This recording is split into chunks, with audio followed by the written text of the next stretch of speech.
I really appreciate you came out. You know, I pulled up, I was very excited. I saw the cars in the parking lot. I said, yeah, it's going to be a great turnout. And then I realized it was the BASI Awards.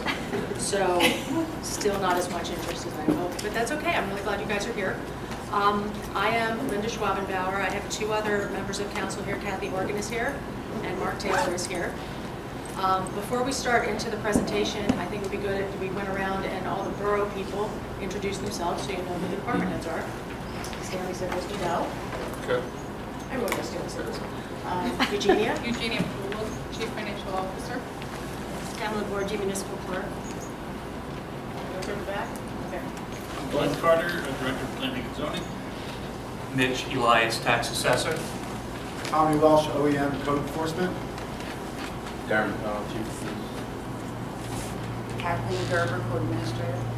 John Drucker, Assessing Construction, General Fire Support. Elizabeth McDermott, Library Director. Jacqueline Reynolds, Senior Center Director. Joe Fagarone, IT Director. Okay, and that brings us back to Joe. All right, well, thanks, everyone. At this point, I'm going to start into the presentation. If at any time you have questions, you can stop me. This is intended to be a little bit of give and take. It's going to come off as a lecture, but it's not intended to.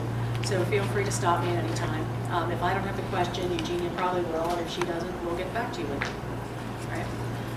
So let's start. And I hope you don't mind. I'm going to spend a few minutes talking about how tax assessments work, just because there's some really basic things that I don't think are well understood. So we're just going to walk through that quickly. So the first thing to know, it's a very the budget basics. So the tax rate is really based on the assessed values. So if somebody comes to you and says the tax rate's going up, we always assume that means we're going to pay more money, but it might not. Because the tax rate could be $100 and the assessed values could be $1,000, in which case you have a tax rate of 10%, right? Or the taxes that we collect could be $100 and the assessed values could be $2,000 and your tax rate is 5%. So the percentage is just really over the total assessed values. It's important to keep that in mind. So I just want to start with that, and then let's talk a little bit about what happens when people appeal.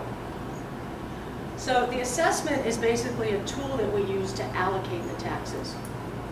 So there's really three components to a tax assessment. There's the expense number that Red Bank spends, and that's what we have to cover. And we cover that with two things. We cover it with other revenues, which are parking meter fees, which are permit fees, which are construction fees, and we cover it with taxes. All right, so the sum of those two things has to cover that expense number. So what happens is we got to figure out how to allocate what that coverage, what that tax assessment has to be. How do we decide how much you pay versus you? And the tool that we use to do that is property values. And that's why we use property values. And there's pros and cons to that, but until we have a better way to do it, we're using property values. So that's where that comes in. Now, sorry, go ahead. Just a question. You're talking about residential properties now? Residential and commercial. All properties. All properties, yeah. Yeah. So that's, anyway, that's how we allocate the expenses across. So what can happen is, as your assessed value gets further and further away from market rate, you're going to look at that and you're going to say, I wonder if I should appeal my taxes. A lot of people do that, and they have a right to. And what happens is, when someone wins an appeal, the amount that they win gets reallocated to other people. It's not that the borough decides, oh, I guess I can just not pay those amount of expenses related to that. It's that we have to reallocate that out. And I just want people to understand that. Linda, what percent of people appeal and what percent win the appeal? That's a good question. I'm not sure. Do we have that? Should we take it away?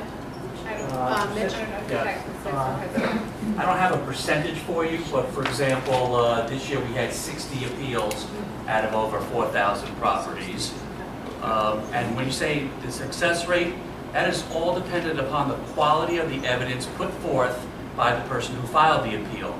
You could have a fantastic case to win, but you didn't hand in good comparables or nothing at all, and you lose. So that would go into the loss.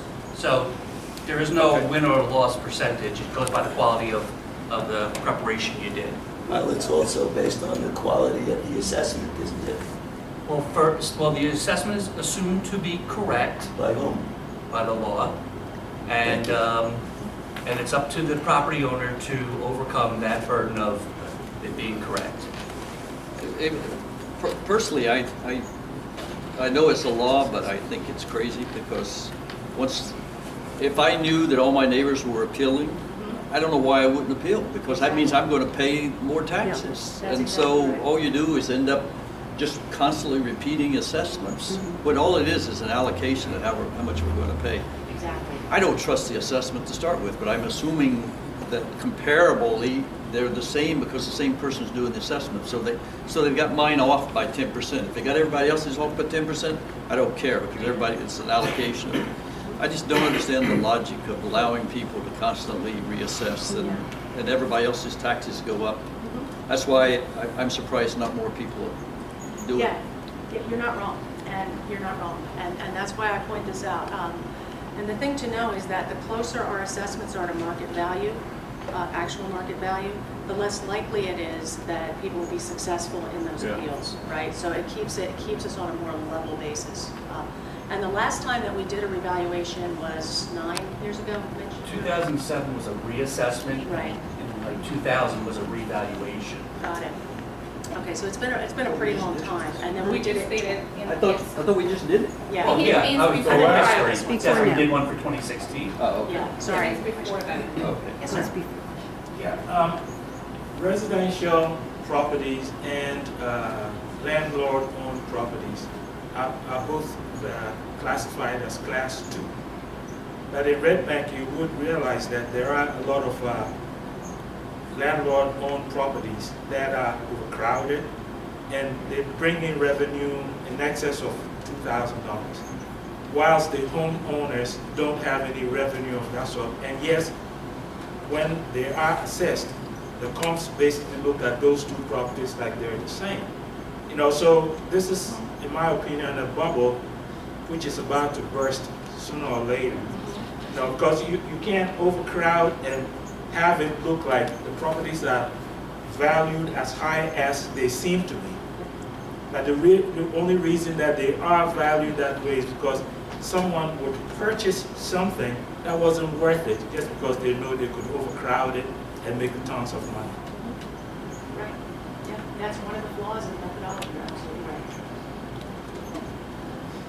Okay, so moving on. All right. So I think the last things I really wanted to talk about, and I think we just touched on them. So the tax assessment base, that total valuation for Red Bank, is going to change a couple times a year for two reasons primarily. We're going to build new stuff, and that's going to increase the total value of all the buildings and properties. And we're going to demolish stuff, and that's going to decrease the value. And then the other thing that's going to happen that we just talked about is appeals, right? And generally speaking, appeals will take down the total valuation of the town, right? So those are the two ways that it'll move. We just spoke about the last time that we revalued. We did a reassessment last year, which goes into effect this year, right? The 2016 tax year. 2016 went up, right. Yeah. So prior to that, we had a lot of exposure. We call exposure for tax appeals. We were pretty far away from the market, and because we have so many large commercial properties, Red Bank has a lot of exposure for tax appeals. One large commercial appeal can really impact the taxes, and in fact. In December of 2014, we had one appeal that resulted in $675,000 refund. Emergency. Yeah, it was one appeal. So we really needed to go in and do that reassessment that we've just done. So it's good news that we did that.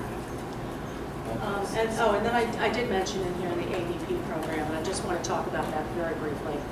The ADP program is essentially a program whereby we reassess 20% every year, so that once every 5 years, a property would get reassessed or inspected, as Mitch would call it, to determine if it needed to be revalued. And that keeps us closer to the market rates overall. It got some bad press last summer one of the vendors that was associated with the ADP program, I think there were some ethical questions around them. I'm not really sure about the details there, and that, you know, and people stepped away, and rightfully so, until we could determine exactly what was going on there. If Red Bank does go with the ADP program, we would go with a different vendor, and in fact, we spoke to Middletown already about seeing if we could leverage the vendor that they are using. So we're still thinking about doing the ADP program. We haven't signed up yet. I think we're going to talk about it next council meeting. No, Is because that I think right? we have to, isn't May 31st the deadline? Yeah. But that seems crazy to me, Linda. That means if you happen to be the first 20%, you may be paying more taxes because, let's say property taxes were going, Yeah. property values were going up. Yep. And nobody gets reevaluated for 4 years, but you got reevaluated the first year of that. You're paying more taxes because it's a pure allocation system. Yes. Normally, it's, So, I'm yeah, sorry, normally I'd say you're right that's on. why the chart, when it says 20%, it's 20% will be inspected. Not 100 reevaluated. That's right, 100% will be reevaluated. Well, will be reviewed to see if they should be Okay, reevaluated. so you're But the talking about- 20% is that every property gets inspected once every 5 years. Oh, okay. It's just so that the data is fresh. So you But wouldn't just because you- reassess 20% and not No, reassess the that would others? be improper. Everyone like Okay. you were going to, everyone would be I at a got different you. level. I got you. That makes And sense. plus it allows you to reevaluate based annually, right? We will To be keep doing it it annually. from going those 10-year swings. Okay, I understand that. Yeah, and That it's makes also sense. helpful that we did just do the revaluation, so if Right. you're in year one, you have less of a chance of a movement because we just did it. Yeah, hey, Barbara. Could you just give those of us who are not terribly astute on this, an explanation between the difference between an evaluation and an assessment? That Because is, those words keep getting used interchangeably, and I know they're not the same. yeah, I'm going to ask Mitch to do that because I will mangle it, because I do that, I get it wrong every time. Difference between Yeah, reval and reassessment. Right. It's old terms. They used to, the only difference between a reval and a reassessment in the old days was a revaluation included inspections of homes. Reassessment was you just sat in the office and looked at sales and didn't visit the properties. Today, they're one and the same. Because now the laws require that every property be inspected. Once every 5 years. Right. Okay. So they are interchangeable now? Yeah. Yes. Okay, I always get that It wrong. does make it easier. Yeah, thanks. Much less. I don't know if you wanted to mention the tax exempts and how they affect. Yeah, we have a high number of tax exempt properties here too. And we have pilot agreements in place for them. So the YMCA, the Riverview Medical Center, we have a number of churches, and all of these things, of course, enrich the fabric of our lives here. They truly do, but they hurt the overall tax base because they obviously consume resources, but we don't reassess them in the same way. Yeah. When that happens, does some of that money get funneled to the county? Because the property tax is county, school, and town. So I know when they also appeal, when somebody wins an appeal, the town, I believe, pays the whole appeal. We don't get the money back from the county, correct? Exactly. So we're at the full. Or the school. On So it's not a tax- 1 for $1. Tax appeals, even though if your bill may have sent money out to the county and to the Board of Ed, when you appeal the taxes and we have to give a refund, we bear the brunt of the whole refund. That's the state appeals, but the pilot program allows us, when Monmouth County went to the pilot program, what it's doing is that by March, what is the deadline, March? If anyone that is appealing to the county then looks at those appeals, approve them, and then the value of the town changes. Like right now in December, our value was a little bit higher. Then we January 15th was the deadline for filing for appeals. filing appeals And people had their appeals heard. in March. And those that were successful are already reflected in the taxes for the 2016, in the rateables. Before, we used to have to budget for refunds, and now it's blended right in before the rate is struck. So when the budget that you introduce at the school, the rate is going to be different because now the value of the town is lower. So that rate is going to go up as a result of that. So do we get a bill from the county for a total amount of tax money, or do we get Oh, yeah. And the total Just amount like of money we- is based on the assessment of the houses in town and the businesses? We collect all the taxes and we pay the county, open space, library, the regional school, and the local school. And special So it's based on the programs. assessments, though. The amount of money we pay to the county is based on the assessments. Based on the Based on the evaluation. budget that they introduced and they adopted in the assessment. So if the assessments, so if somebody appeals and assessments go down, we still owe the money to the county, is what you're saying? Oh, yes. Yes. On a state appeal, On the state no longer appeals. on a county. Okay. And the other factor with it, we have probably, if not the highest, the second or third highest rate of taxes on properties per square mile.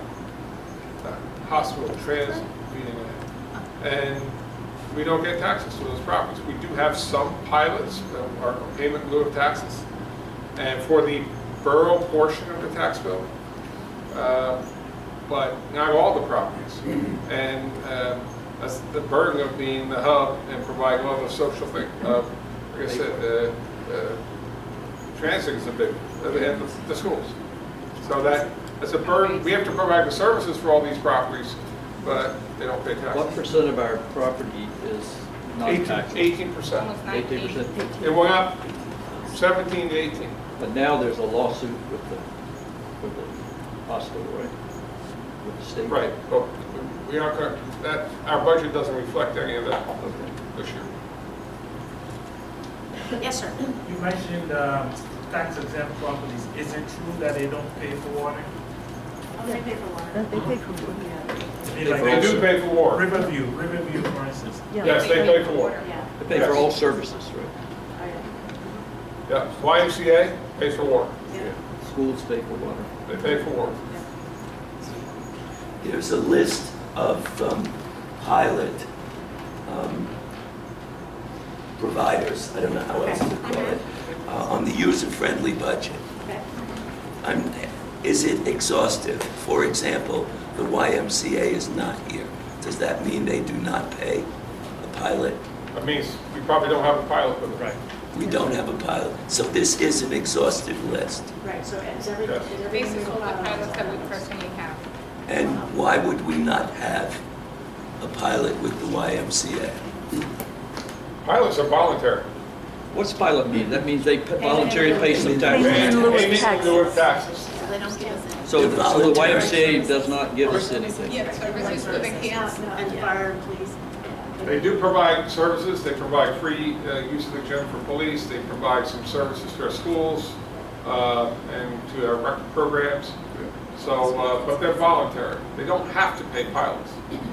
And that's something that's negotiated with the property owners, but there's no requirement for a tax exempt to pay a pilot. Have we negotiated that with Y? And if this is not the forum to address that, then I'm fine with that. We have recognized the fact that they provide other services, And we've, but there hasn't been a have we trigger. valued them? Is that a contribution in kind? Do we know the value of that? We don't know the value of it. And there's usually the pilots come up when there's either a purchase of a taxable property by a tax exempt, and then they come before a board and have to negotiate with the town with what we call a developers agreement. It will come up that way, but usually there's a trigger where we can bring them to the table. We don't go out looking for that. No, and nor really can we. I'm sorry? There's really no trigger for us to go soliciting, hey, we want you to pay Well, taxes. knock on the CEO's door and say, I'd like to talk to you about a pilot.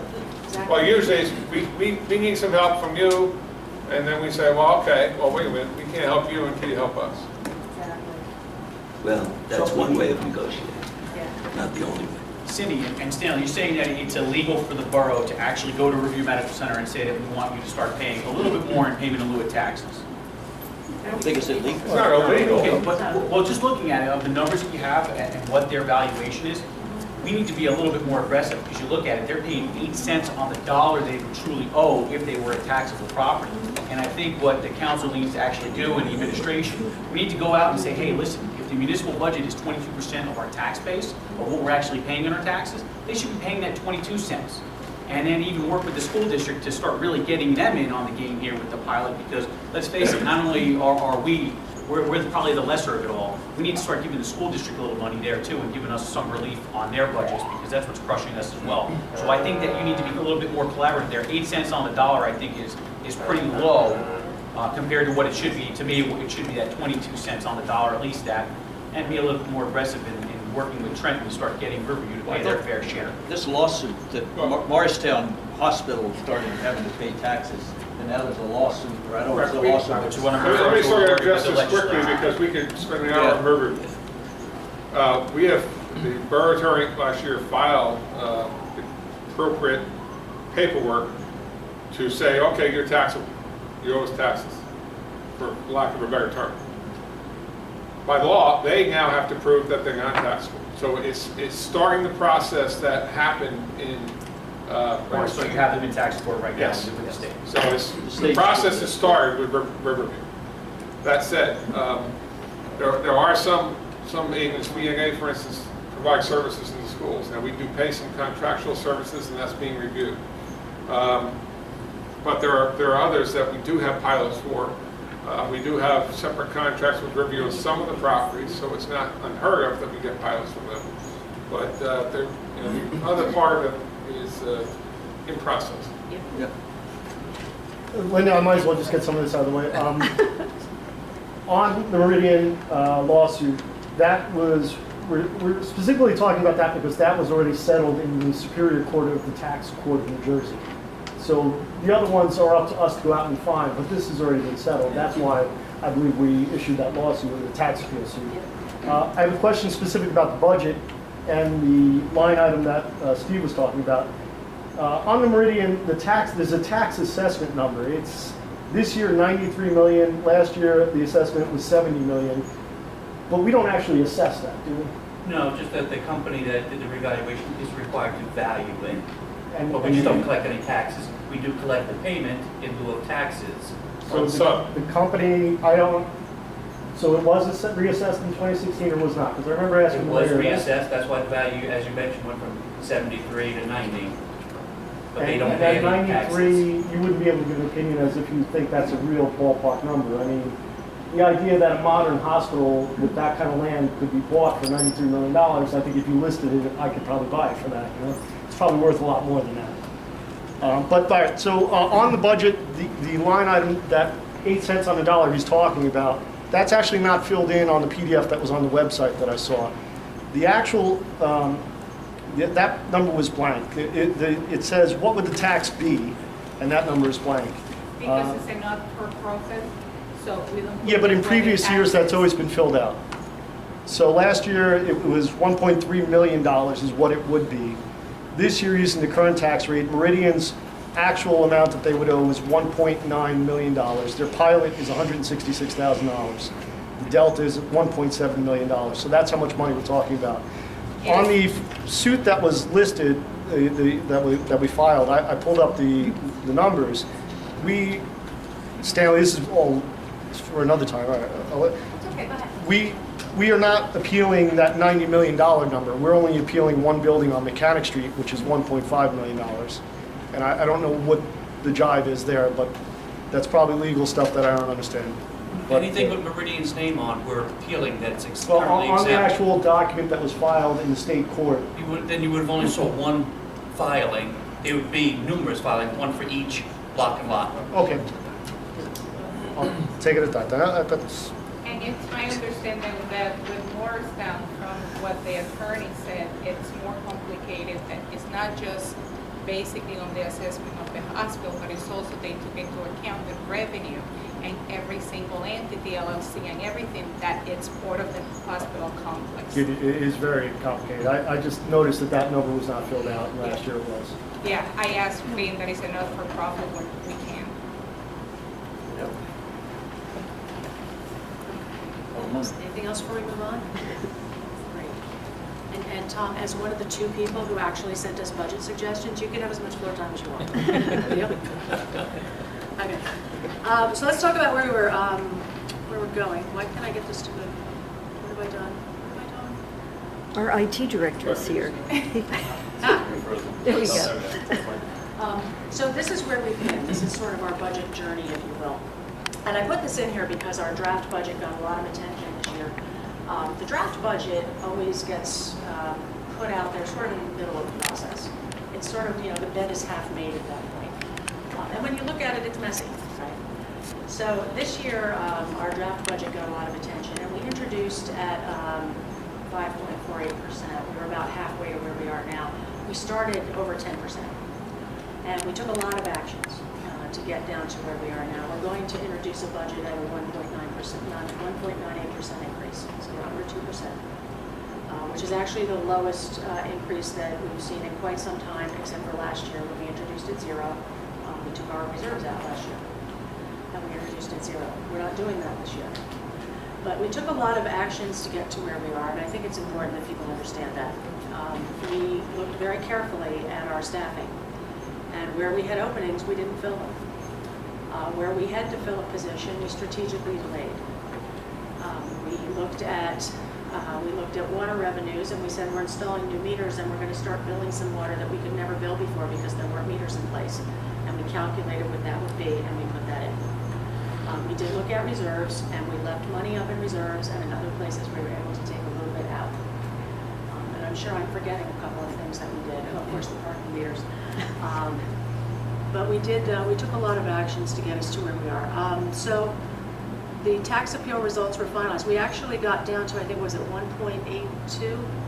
I think we were at 1.82 before the tax appeal results came in, and so we ended up at 1.98. Again, that change in the assessments. This is the total budget. This Yeah, includes the this is school the whole budget thing. also? No, this is just municipal. This is not non-school. Nope. This is all we have control This over. is the municipality, Okay, I and just that want to make includes the sure, library. because I'll give you when the I pay total. taxes to Red Bank, which We have includes no school tax. control over I the understand. school I just want to budget make for the sure county. what we're talking about Yeah. today School did excludes school. post and do a presentation about a month ago. Yeah, I'll get there later. I put the whole thing in. But yeah, so we introduced at 548. We're actually proposing 1.98. Last year we were 0. 2014 we adopted a 3.42 increase, and 2013 we had a 6% tax increase that year. I'm not sure. I didn't study that. I'm not sure why. I'm sure there was a good reason. But nevertheless, we're at 1.98 this year.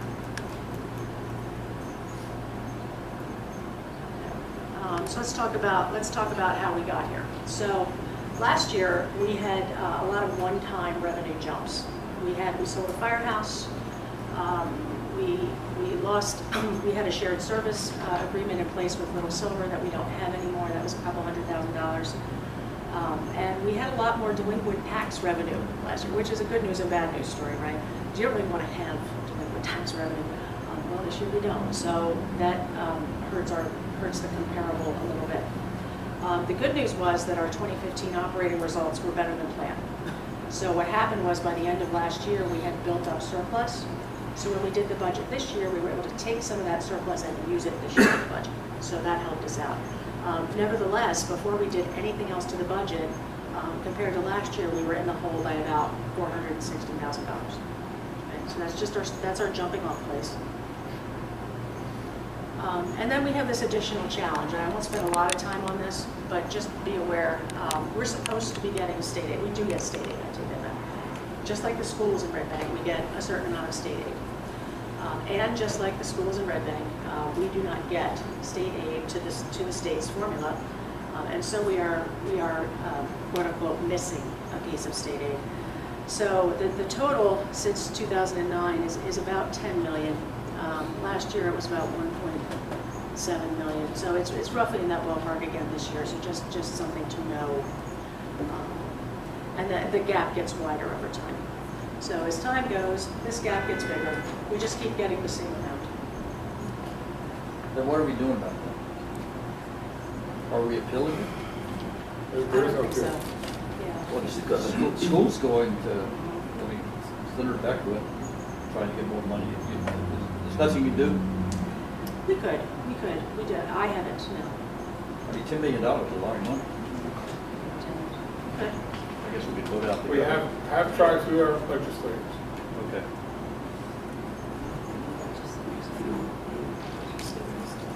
We need new people in Trenton, obviously. We have some new people in Trenton.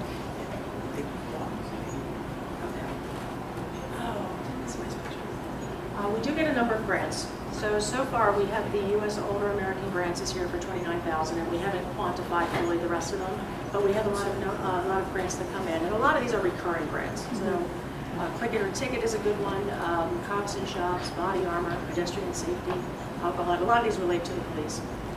Those will be coming in, they'll be helpful. Cindy, I'm sorry.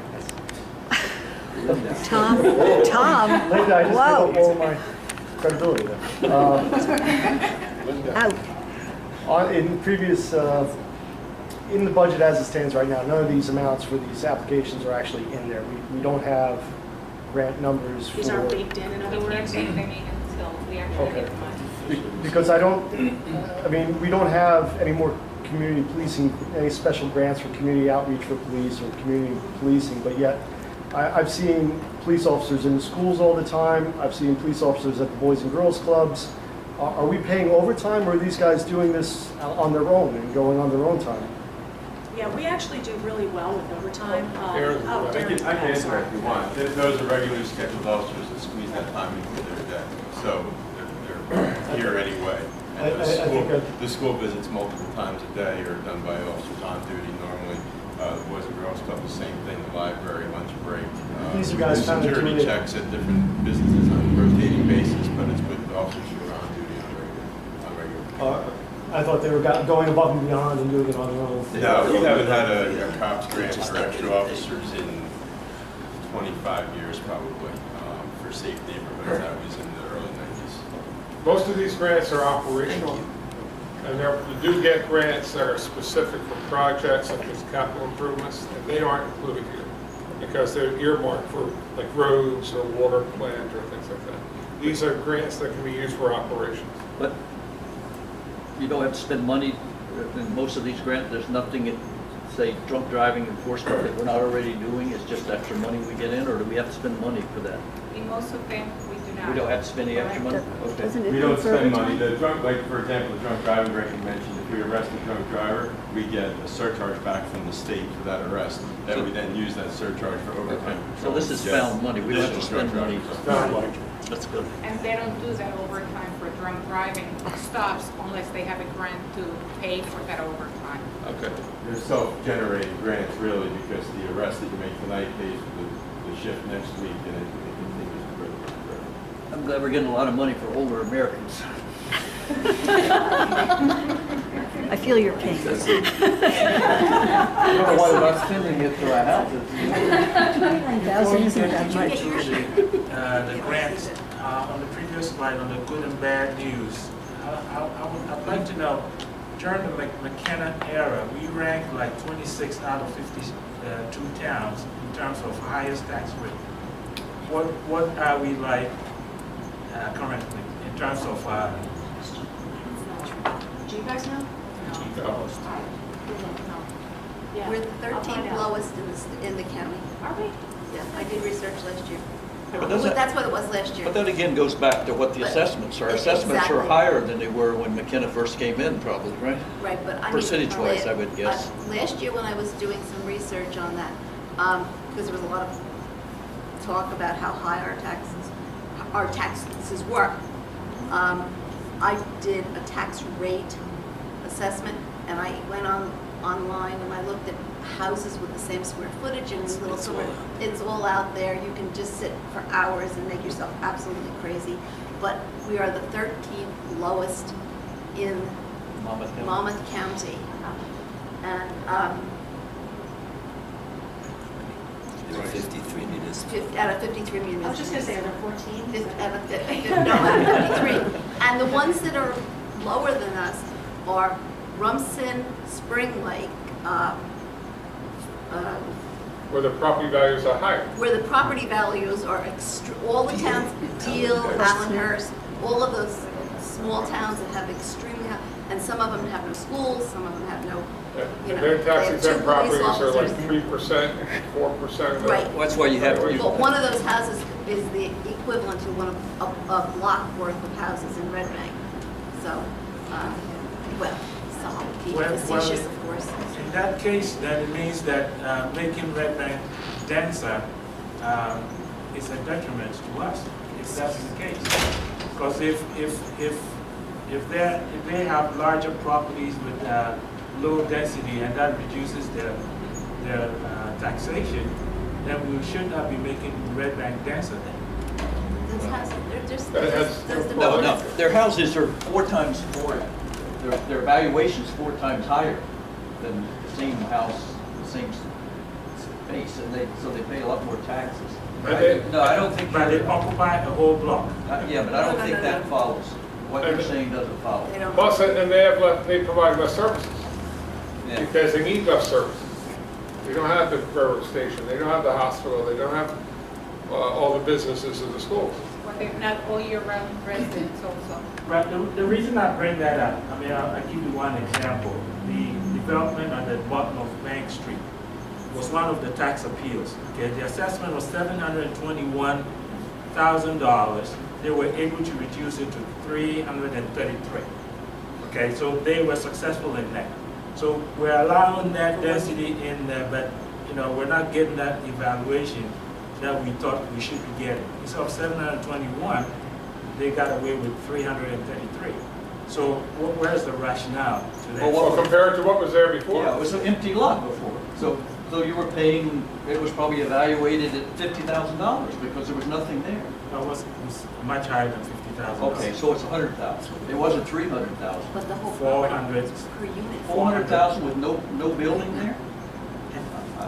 And you're talking about one unit down there, going from 700,000 to 300,000, not the entire Well, that's a development. There's 12 units. But the fact that they built new buildings there's no way that they're not getting more taxes than when it was empty lot. Absolutely. It's crazy. Whether it's a good idea to do that or not is a different issue, but still. All right, so let's talk about fixed costs. So we talked about how Red Bank has a certain expense load, and we do our best to manage the expense load. And it's important to understand that a lot of the expense load is what we would call a fixed cost, right? And I picked out really just the 3 biggest lines here, just to bring some daylight onto these numbers. Retiree healthcare costs are $1.5 million every year. That's a pretty high number. And then, of course, we have police salaries, and then what I called on here non-police salaries, and I apologize to those of you who are non-police, because there's got to be a better way to refer to people who are non-police. Other people's salaries. I meant to fix that. But what you can see is that close to $10 million out of our expenses are really, I don't want to say totally out of our control, because obviously you can reduce positions. But the salaries for the positions are negotiated by contract, and right now, they are what they are. Right? So out of our municipal tax levy, that's 82% of it, right there. And out of the total expenses, there's 47% of it. And there are other expenses that really aren't as much within our control as we would like to. Tax appeal, pension dollars aren't in here. Yeah, the PFRS is mentioned. Pension's not in here, tax appeal dollars aren't in here.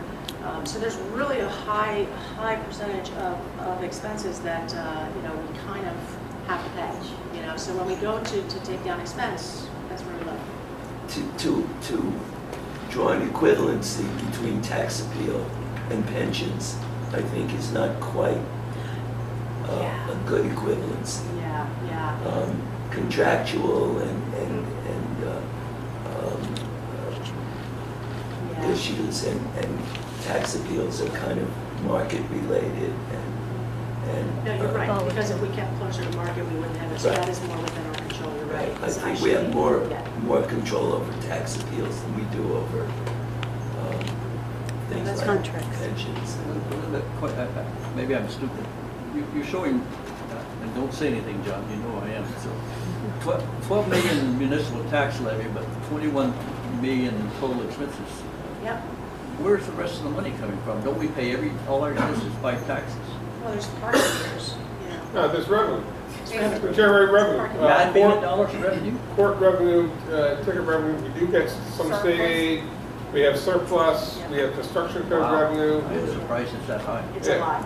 We have water utility revenue, we have parking revenue. Okay, so it's water utility and stuff like that. Okay. There's a lot of it. Wow, I'm shocked it's that high. Really high. Dog license. It is a lot. Yeah, it is a lot. And the other thing to point out on these expenses, back in 1994, we did put caps on accumulated sick time and on certain benefits back in '94, which the state adopted in 2008. Yeah, we did that. So new hires were subject to that. We do have some people that, you know, were before that, not too many.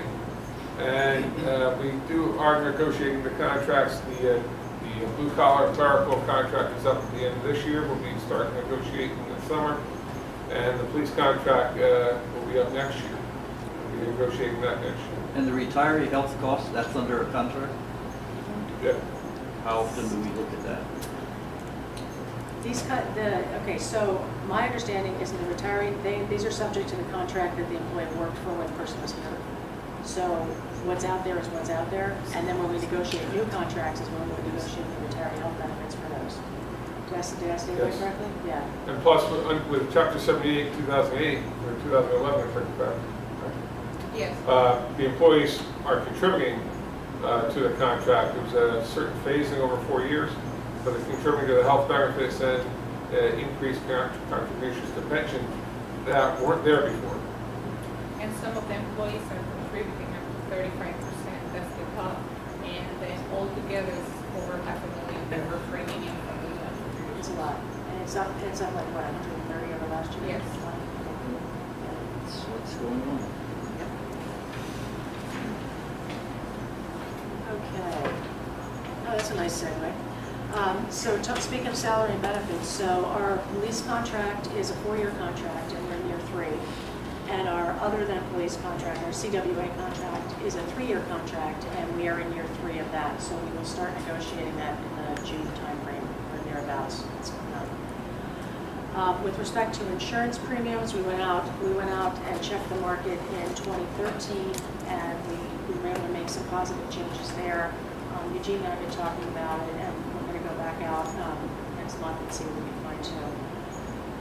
But there's those numbers in there that we talked about. Last year it was $410,000. This year it's $523,000 that our employees are contributing toward their health insurance.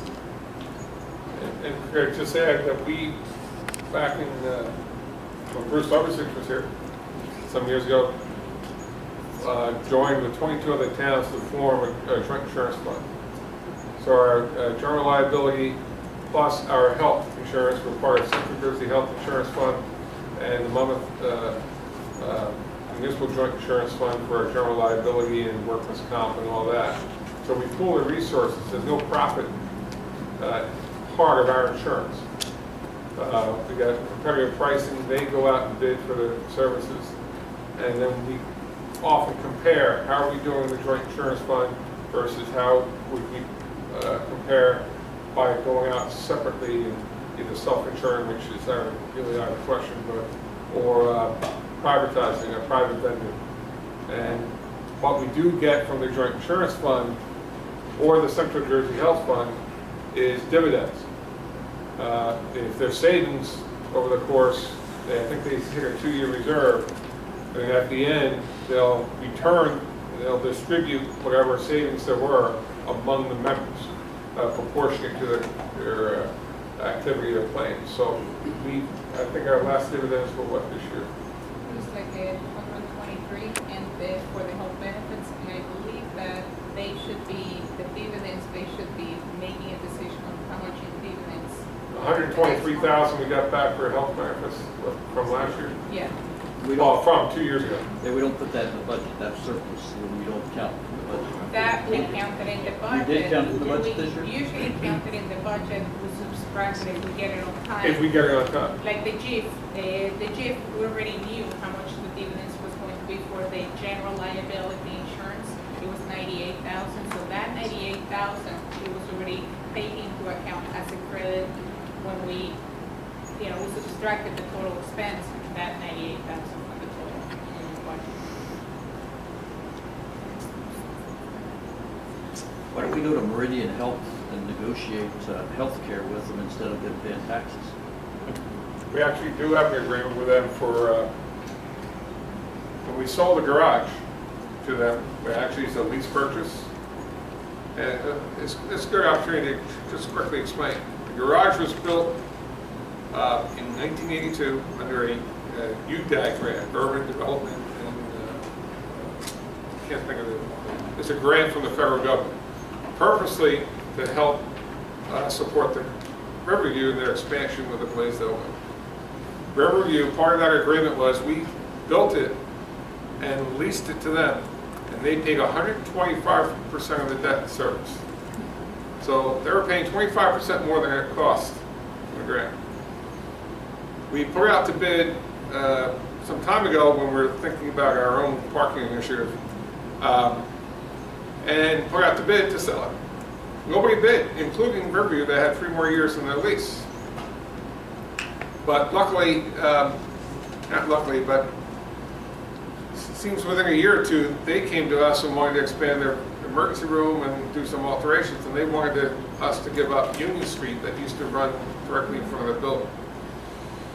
So we were able to negotiate terms where they would purchase the garage, a new lease purchase for 20 years, which right now is paying $347,000 a year. That's 7 more years, I think, left on the lease. Plus, they give us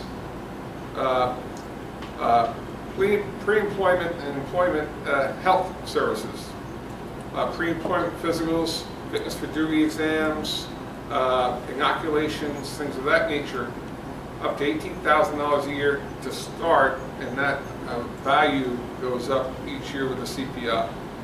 So we don't. When we do all our pre-employment exams, and that includes part-time people, even volunteer firemen, all of it, free through occupational health, through Marine. So we have another 7 years on that contract. And at the end, they buy it for $1, and it's a fee simple lease.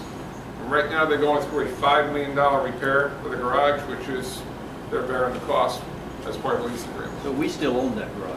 We own it, they insure it, they operate it, and they're responsible for all the costs. This is the garage on Wharf, right? They call it Globe Court Garage, yes. Globe Court is one in the corner. What about the other one that built right on Wharf? That's theirs, on their property. They own it. They pay taxes on the parking garage? Yeah, I was going to ask that. They're making money I don't on. believe so. They're making money on the parking garage. They should pay taxes. It's a nice spot for a parking garage. That's doctor's parking, part of the hospital. It would be a really nice place to look over the river. They may be paying taxes on it. Yeah, they may be. I mean, that's part of this whole review issue. So what you're saying, in 3 years from now, we're going to have a $340,000 revenue from that? 7 years? So we should be planning for that. 2021, I believe.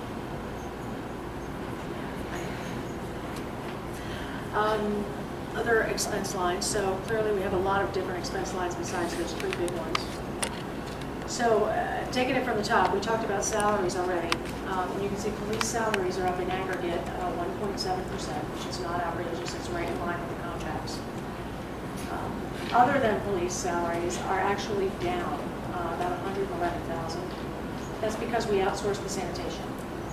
And you would expect it to be actually down lower than that, and actually it is, but remember there's also an inflationary increase of salaries in there that's masking it, so it's actually down more than that. In terms of base salaries, I think we took out something like 260,000 base salaries. The important thing to remember though is that the savings that we get aren't just salaries. There's also payroll taxes, there's benefits, there's uniforms, which are less, but workman's comp is really the big one. The sanitation workers tend to have high workers' comp claims, which we end up paying. So when we don't have those employees, we don't have those claims. There's another department called Streets and Road Maintenance. Yeah. I don't see their salary on here. Oh, I didn't break them all out, yeah. Because that one actually went up a lot. Yeah, that's included in that total. That's those guys went from sanitation over yeah. to there, right? Yeah. Well, some. I mean, it went last year, salaries and wages for that department were $228,000. This year, they're $514,000. Well, aren't those the people that Yes. we, from sanitation, that we didn't lay off because we have contracts with, and they end up, we have them cleaning the streets and stuff for now? Yeah. Well, we had lost We had lost 8 or 9 employees before last year. And we were filling some of the positions in sanitation Yeah, I understand. from other divisions. So we billed them to sanitation and we put some back. And we're still looking for more attrition to try and realize as much savings as we can, trying to do things smarter and better and retrain some employees. That could have been a good line item to have on this one. I would think that part of the line item would go down is we have attrition because we're not going to spend that much. We're spending it because we have people. But Right. don't forget the loss from prior years benefited the prior budgets. So I understand. I'm And just so they're already saying, incorporated. that's probably an area Don't- where don't we will forget not spend that banks, much money going comp forward. time also. They don't need to pick up my brush every day. It's nice, but you see a Yeah. big difference, and I understand why, but that's okay. Yeah, so we'll be managing the head count down through attrition for a couple reasons. One of the reasons Stanley has just spoken to is that we have been attriting over the years, and our DPW department has been running on lean. And the other reason to handle it through attrition is because you don't have, when you do it that way, you don't have severance, and it's a lot cheaper to do it that way. And we know over the upcoming years that we will have attrition because we can see the upcoming retirements. However, like many revenues and expenses, we can't put that into the budget. And I was going to say this later in the presentation, but I'll say it now. Here's what I've learned about municipal budgeting versus corporate budgeting, and it's this. When I do a corporate budget, and I'm 100% sure that I'm going to sell a building in the third quarter, for example, I have a handshake agreement, I've got a piece of paper, we know what we're doing, I can put that in my plan. But in a municipal budget, I can have that same level of certainty, but it doesn't go in the budget unless the council's approved it and I have a signed resolution, a signed contract in place. So there are things that we know are going to happen that are not in this budget. And I'll talk about a few of those. Okay. In approval for the state. Yeah, oh, and approval for the state, thanks. We have a lot of eyes on the budget, which is good. What else do we want to say about this? Let's see, we talked about the salary lines. You can see that in the sanitation line, you can see the DeLisa contract coming in, and that's increasing that by $441,000, which is about right. Just a couple of call-outs on this line. I'm sorry, Steve? Yeah, I wanted to ask a question about the tax appeal refunds. Mm-hmm. Am I reading that correctly, that there's a 500% increase? Yeah, so tax appeal refunds they went from $25,000 to $150,000.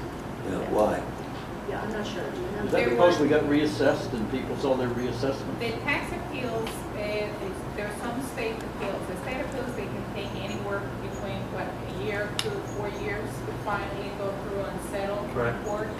And at the beginning, with the attorney that has been handling, they keep us abreast to the tax assessment, the finance, tax collector, we keep a running list of what is pending. There are some appeals that were already, a judgment was passed, and we have to give money in cash versus in credit. And the reason being is because the property is sold, and that's what that is for. Appeals that we know that the refunds are going to have to be done this year, and it's going to be cash refunds. So we have to raise it in the budget. That's $2,000 of appeal on the average, and you said you had 60 appeals that were successful. This is only a few appeals. The 150,000 is going towards a few appeals, and mostly commercial.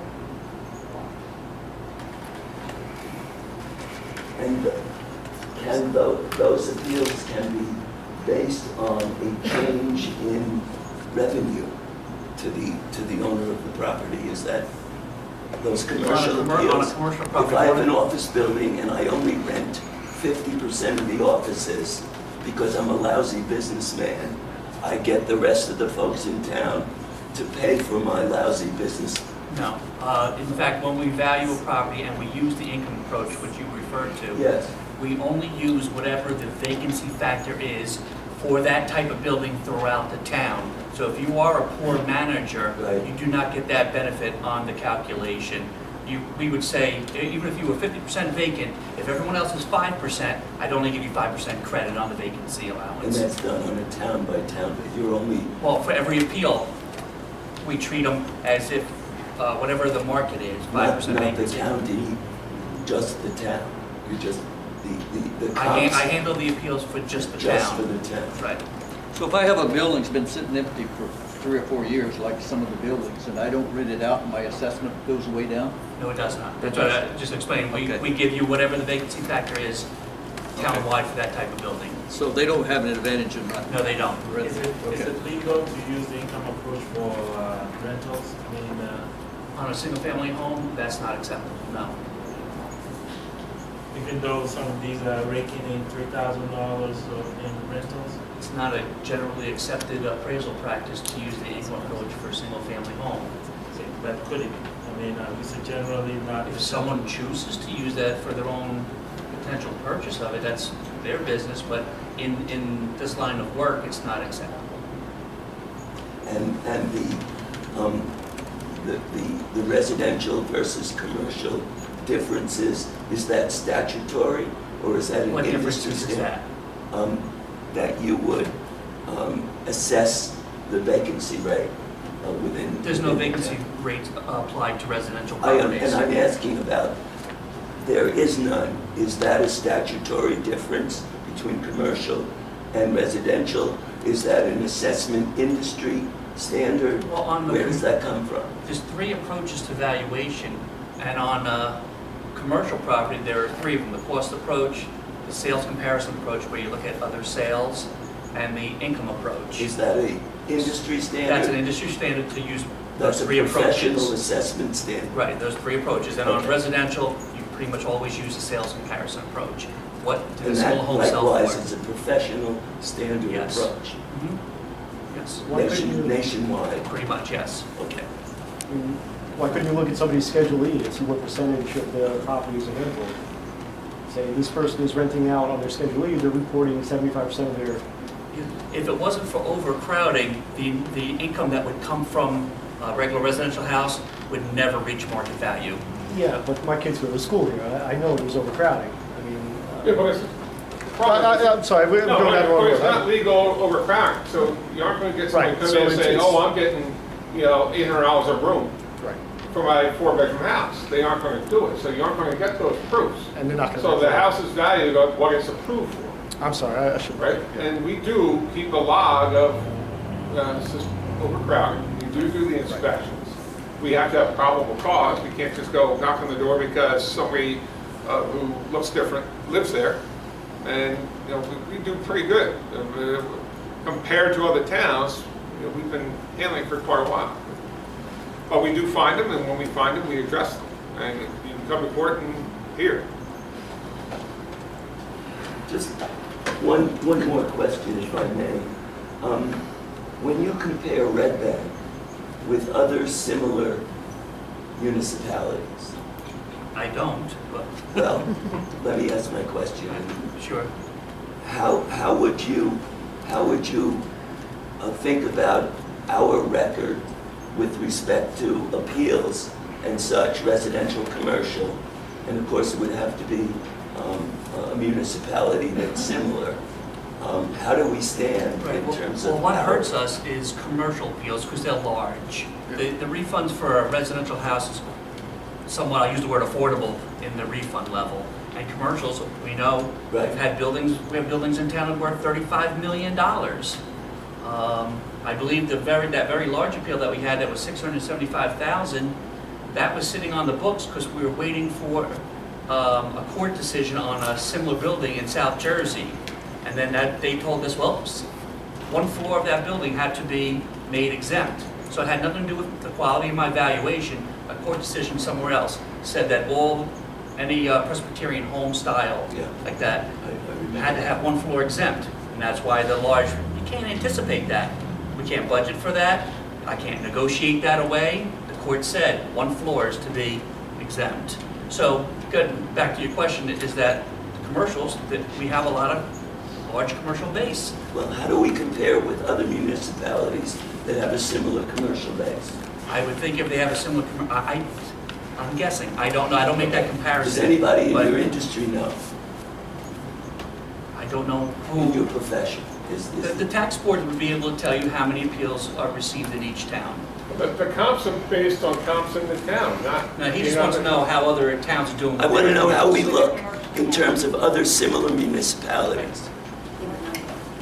Let me ask you. Well, the number of appeals, yeah, and also the amount. But that can be received from the tax board, Which tax board? Monmouth County Board of Taxation in Freehold. Would they know about municipalities in North Jersey or No, similar I municipalities? would think they only know Monmouth County. Well, Let I me ask can't you. answer for them, though. sure. What is the typical reason a business gets their assessment lowered considerably a lot?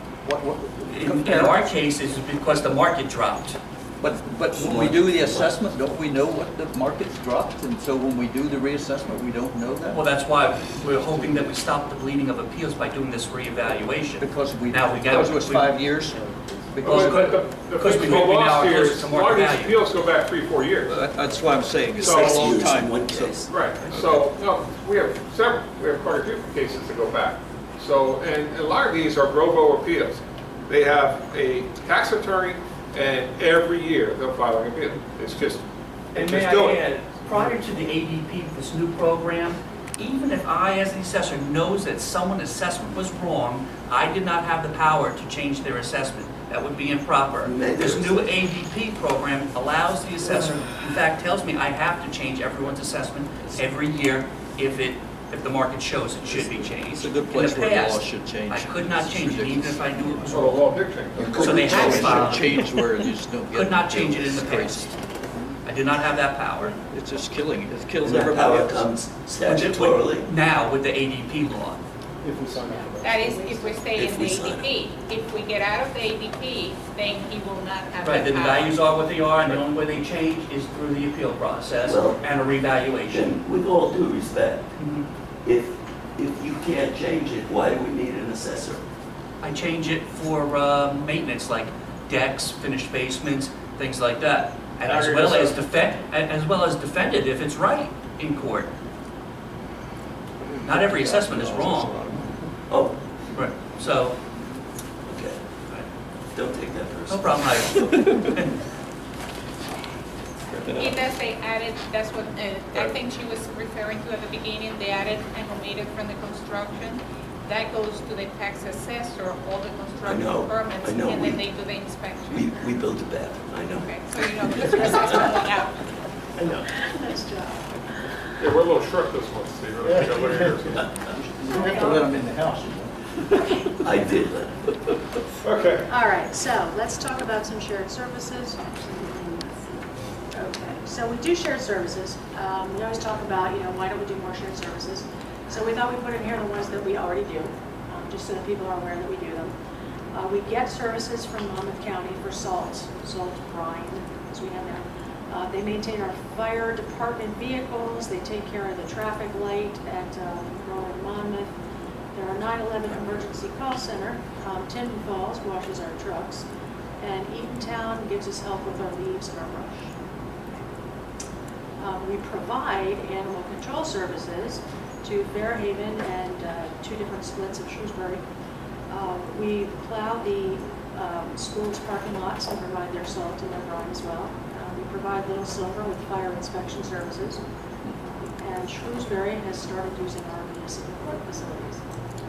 The leaves and brush, does that mean they take our leaves and brush? They don't help pick it up? No, they take it. They just take it, because we have plenty of people picking it up now. They take it and they pull shoot, Okay. or get rid of it. Really bad. And what specifically did we lose with Little Silver that cost us $200,000 a year? They chose to do a services with Robson for construction code. They provided for 24 years. They chose to not renew and go with Robson.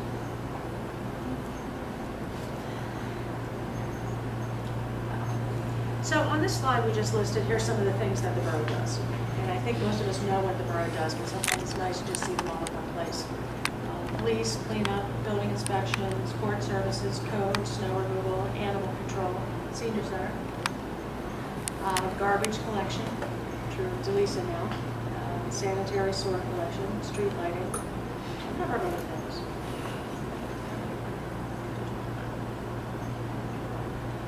So here's some of the stuff that we're working on.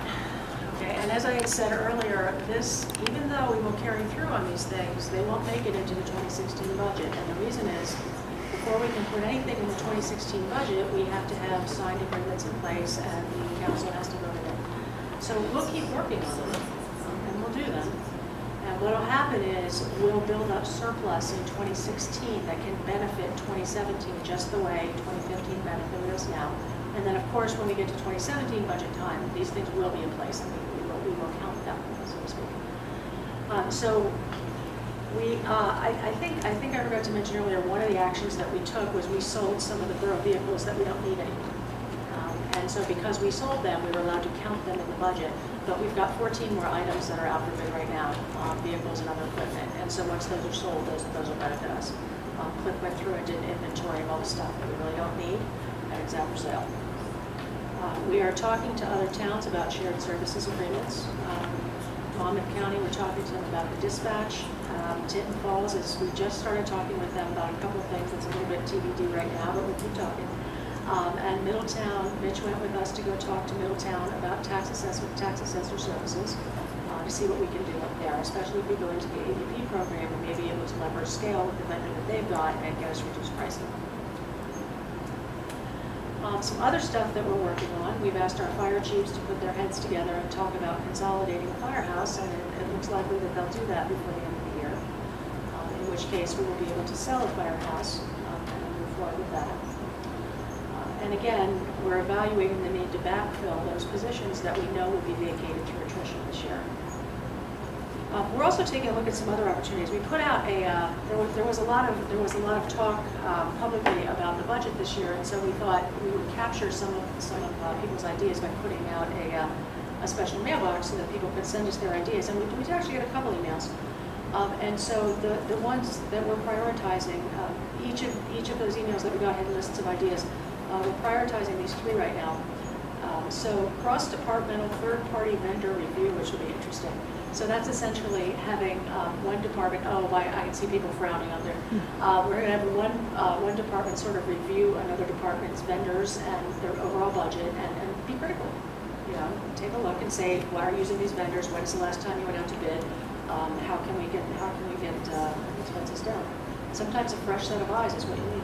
Linda, is that something that's typically done in the corporate world? You know what? I haven't seen it done, but I'm going to try it. Outside of Prudential? It is. Well, I would also think there's a lot of people in Red Bank who can help with that. That if you're going to do that kind of review, you might get some people in business in town who deal with different vendors in the same area that might be able to shed some light on that. I mean, why not take advantage of the citizens that have expertise? But some of the other municipalities who also they have central purchasing. Yeah. In this way, But there's 2 persons. you know, that person is the one that does the purchasing for the whole municipality. And I think Red Bank had 1 year ago, right? We had a separate purchasing agent, part of the staff, and part of the reductions, we did away with that. Yeah, but there's people in town who run businesses who might be able to help you. Yeah, you know, when we had our parking meter discussion in the last council meeting, and one of the business owners stood up and he said, you know, we love to problem solve. You know, we own our businesses. We love to do this stuff. Why aren't you asking us for help? And I scratched my head mentally, and I thought, why aren't we asking them for help? Yeah. So, you know, maybe careful what you wish for, but I think probably we will be going You don't have to necessarily do what they tell you, but you get a fresh set of eyes of people who are trying to reduce their costs too. No, that's absolutely right. So we're looking at that. Another idea that we got was kind of interesting, assessment of potential advertising revenues, which when I first heard it, I thought, but it actually, you know, we give parking receipts out of our kiosks. There are companies that will pay us money to put ads on the backs of those parking receipts. Why are we doing that? It's painless and it won't really bother people. Why are we doing that? You know, are there other places that we can do that? So we'll take a look at that. And I know, simple, right? And then, you know, revisiting hotel taxes, that's another simple one. I don't know when the last time is that we did that, and we wouldn't want to do anything that's way out of line with surrounding municipalities, but I don't know when the last time we did that. We've never revisited. Yeah. We imposed it Yeah. or adopted it as we look Yeah, at it. that's the thing. So, you know. Just out of curiosity, what is the 3%? The hotel tax rate? Our hotel tax rate. I'd be guessing. Pays around 100. I think it's a flat tax on top of Well, I every. know what it is, Yeah, but what what's is the the rate? percentage? What's the rate? Do they pay a percentage of their revenues? No, I think it's a flat dollar number Per room? per room. I don't think the number comes to a lot right now. It's about $100,000 total a year.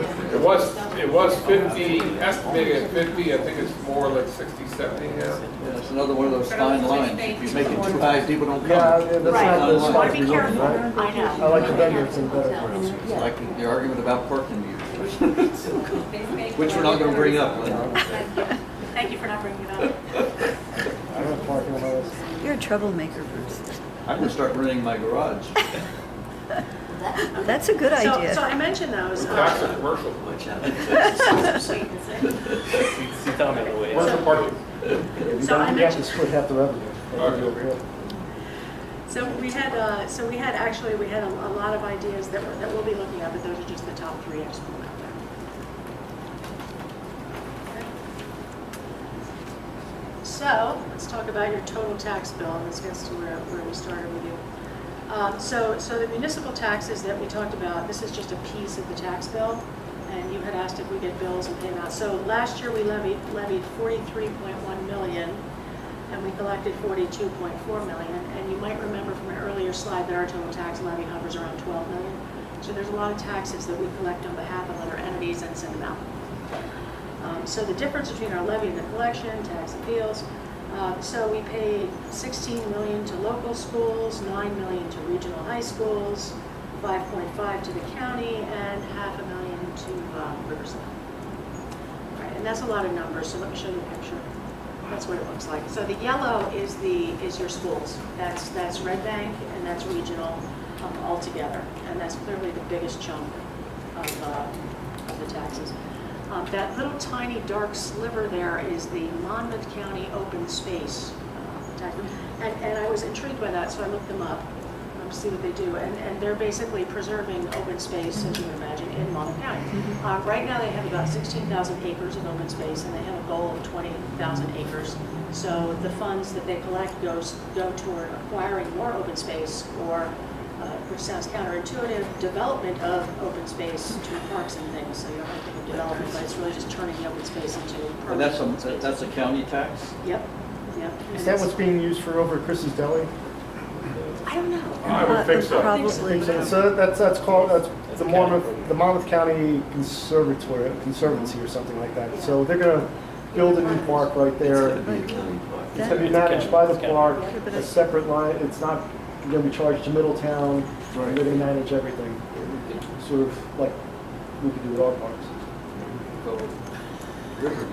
So that's for acquisition of property, not maintenance of property that would go into the county tax. I'm not using that. I think it could be maintenance as well, because it's been suggested that we could do the same in Red Bank. Some towns have their own open space tax, like a penny on the dollar, and that goes into a fund to either acquire or maintain the parks. But every time it was suggested, the council chose not to. But Is that what's done for Horsey Park in Middletown? I believe Middletown may have an open space tax. And then A lot of towns do. Oceanport, I believe, has an open space tax.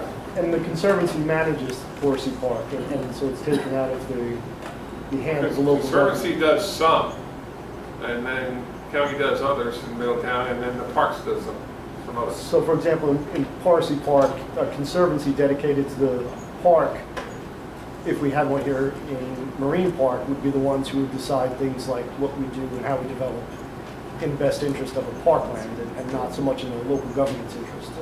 Right. Or it could go into a separate fund for local government to use to improve or maintain the park. Could be done either way. I'd ask you a question, maybe you have the answer now. Do businesses pay school tax? Yes. All the taxes that we collect, they get split. So they do pay school tax? Yes. Okay. And then just to explain, the special improvement tax is an additional tax. It's not our tax dollars going to them. It's additional tax that they propose to fund the district. And at times, they actually fund the improvements in the district. So there's a base tax for people in the district. that goes to the operation. And then, like the Broad Street streetscape improvements, the first project they did, it was a $1.5 million project. They paid $1 million of that through a additional assessment on top of their base. And then when they did Mama Street, the people that benefited from that improvement did an additional tax on top of the base. So that's a tax that they impose upon themselves that we collect through the tax bill, and they get the check for what they had approved. While we are talking about business and taxes and whatever, can we get an accurate number for the percentage of taxes that are paid by business community? It's touted to be 50%. I believe it's considerably lower than I think it's that. closer to 40, but we can get to the actual. Dan, It is a public record, right, the Manuscript? We have the numbers of all commercial Taxable, properties. yeah. There's total assessment of all commercial. Yeah. We have the total of all residential. So that's an easy number too. I think It's a Dan, public record in the tax. I think Dan Reardon put some numbers up, and it's more like 37 to 40%. Yeah, it's close to 40%. So it's People- not 50%. No, it's not 50%. Because in another discussion, 50% is going to be thrown around as the amount that's paid. That's a discussion yet to be had, and it's not. Well, does everyone pay into the business district? Or is No, it just No, people it's in the it? businesses. Businesses paying taxes. They claim. Well, They that's claim exactly- They claim they They pay send it to the 50% of borough. the taxes and They send revenue. The their, district and we has to disperse define. it. Do my taxes go to the business district? No. No, no, no, no, On no. top of that 39, There's a separate tax. No. they pay something else? That's something they choose to do. That's You see my point. That's how you get close to that 50% number. Yeah, but that's their choice. The business make that choice. It's not something, it's not something the municipality is putting on them. Yeah, I mean, it's probably a wise thing to do, but still. Thank you. And what's scary about our taxes, I was at a meeting last night at the high school. Red Bank is growing, percentage-wise, students much faster than Little Silver and Shrewsbury. So our tax at the high school is going to become a much larger percent over time that we need to start planning for. We pay a higher percent because we have a lot more, and our growth rate is almost double the number of the other two towns. We have 5 members of the 9-member board on the regional board. Yeah. But they're having to expand the building, they're running out of space. Okay, and then just quickly before I move off here, this little green sliver here is Elizabeth's domain, that's the library. I just have to mention that before you. Elizabeth, you're a green sliver. And everything I saw recently You're a piece of the... says that financially, Red Bank's better to have its own library than going to Monmouth. It's actually cheaper. Yes. Right? Much cheaper. Definitely. That's good. That's good. And can I just add that the amount that is contributed to the library is done statutorily? Correct. That the town contributes the amount of money it contributes based on the statute. Of course, there is the opportunity going forward when we are flush that the town can contribute more. Okay. But right Says a now, member of the library board. statutory amount. He's a real friend of the library. He is. But qualify, we are by deed responsible for the building and the grounds. that make it. Yes. And the bulkhead. We are better. And the bulkhead we're building. Just want to get that. Want to go down that road again? Okay, which brings us Never got to the mine summary. right. So the proposed tax rate is 0.585 per $100 of assessed value. And if your average home is assessed at $354,000, the translation there is that the average tax increase is about $40 a year. How much? $40 for the average home. X the schools, right? No, that's just the That's municipality, just the library and the municipality, Actually, whatever is in our budget. The boroughs went up 5%. The borough goes up 5%. Total Alright. tax, the total school tax, So we'll take you just quickly through a couple of areas of focus. So we were just talking about the library. So here's some numbers 3.52. around the library. And Elizabeth was so kind as to give me some statistics on library usage, which appears to be up. So we had 17% increase in usage last year for programs, which is fantastic. And a lot of other statistics up there that I won't read to you, but you can see that a lot of people use our library, which is great. So our municipal dedicated tax is planned to be about $690,000. That's up a little bit over last year. As I was going through these lines, the one that really caught my eye, which may catch your eye, is the salary and fringe benefits subtotal. It's this guy. So 533 versus 437, that's a heck of a jump, right? And the reason is that it is the budget for 2016 versus the actual of 2015. We benefited last year from some positions that were vacant for a long time during the year. So we had the same number of positions, really. It's just that last year they were vacant for a while on and off, and so we benefited from that frictional unemployment, if you will. So it's really not a jump in people or budgeted expense, so to speak. I wish I had the budget numbers in front of me. I would bet they're fairly close. But because it's a little bit of apples and oranges here, it looks like a higher jump than it is. But the library looks like it's in good shape.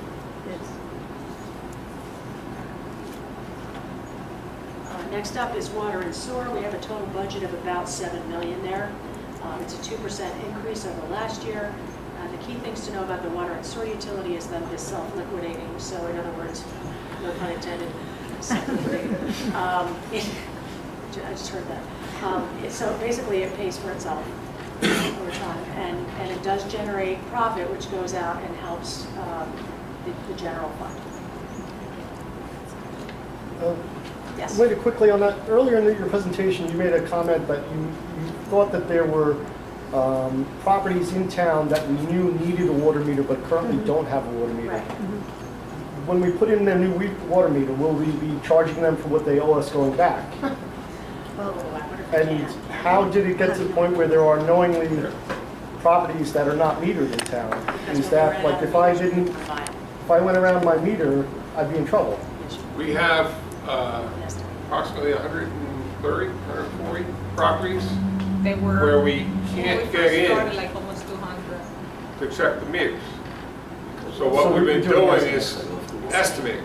So we have been collecting revenue, Okay. but we don't have it accurate. Okay. Also, our meters, because of the age, it's been an industry understanding that as meters get older, they get less accurate. And usually, we have meters that are out there that are maybe 50 years old. Majority of them are, I'd say about 40% of them or plus are over 25 years old. And then various degrees since. The meters we're getting are more accurate. They read to a tenth of a gallon.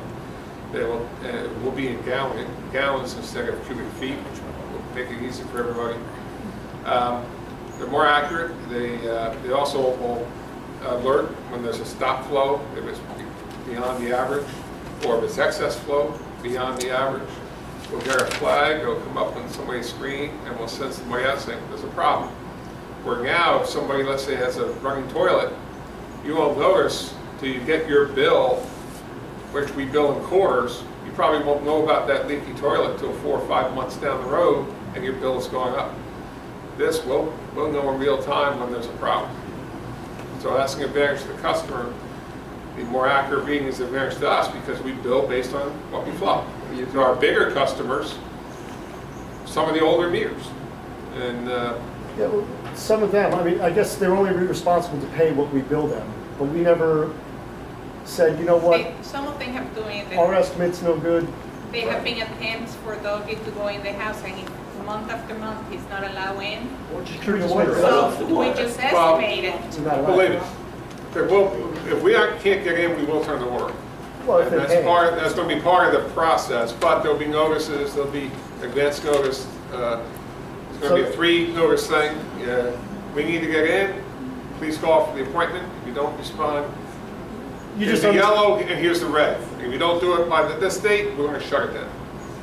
you understand why what Linda said was concerning, because she made it seem like there were properties that were not paying. But we also have properties that don't have meters. Firehouses, public buildings, parks. If I go online with that. So we're too- going, we need to account for the water flow. And it has been said, well, we're losing water. Well, not really, but we need to account for it. And that we're going to be metering everything we produce.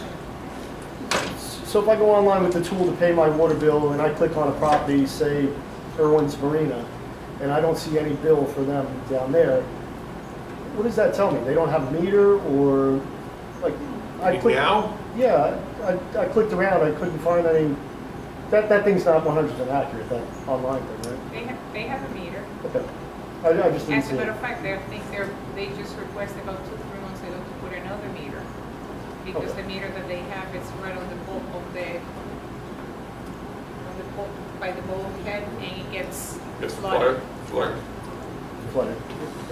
Is he charged for that? This increase in the budget, though, doesn't include buying the new meters, though. Doesn't include No, Or does it? bonds. It includes the debt service. The debt service for the new And meters. we won't be paying that debt service until after we've got the meters installed. So, and then the increase, the way it's budgeted, it should account for the debt service. They're 56. And is that guy who comes around reading my meter going to Doug. lose his job? Doug. Yeah, Doug. you know what's funny? So, it's not funny, I'm sorry. We were talking to the head of DPW about that. He thinks he can redeploy him in a different job. Okay. Well, he'll also probably be the guy when there's a problem. There'll be other tasks, but he'll also be our responder should we have a problem with meters. Okay. Next, parking utility. Oh, this is the last one. Okay. So parking total budget is $1,700,000. Similar to the water utility, it is self-liquidating, which means it pays for itself. And this is actually an increase of $283,000, and that is driven largely by the increase in the meter rates. So, what else is going on? It supports its own operations, and yeah, it has some employees, but I don't think we're planning to add any employees, so we're flat on a headcount basis with parking. So if you didn't, I said I wouldn't bring it up, but I'm going to bring it up anyway. If you didn't increase the parking meters, Yeah. what percent would be the increase in tax rate? Yeah, that's a good question. So the parking meter revenue was about a third of all the actions that we took. So we'd probably be between 3 and 4. 3 or 4%? Yeah. As opposed to 1.9? 5.48. Well, as opposed to 1.9% that we're going to. yeah, where we ended up. Yeah, I'm guessing. Okay, Doing that. so Someone's doing that. That was a large percentage of that. that's why I just wanted to know what percent it was. So it's only based on 6 months of revenue.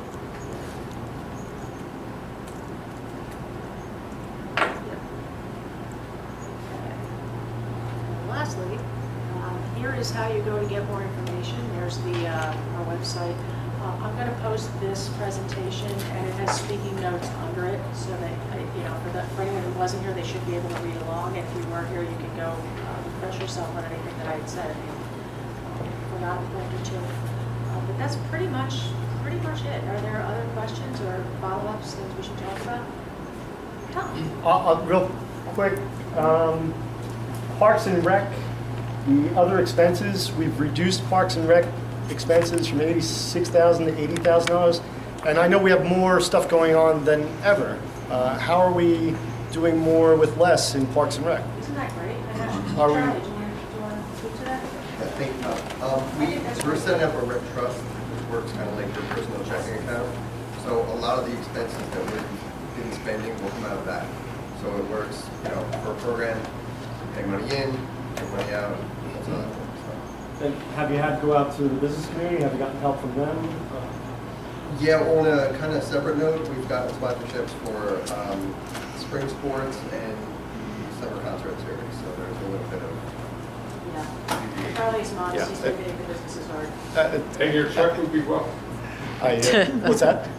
And your donation would be welcome. Yeah, no, I think Charlie's doing a great job, that's why I said. Yeah, I agree.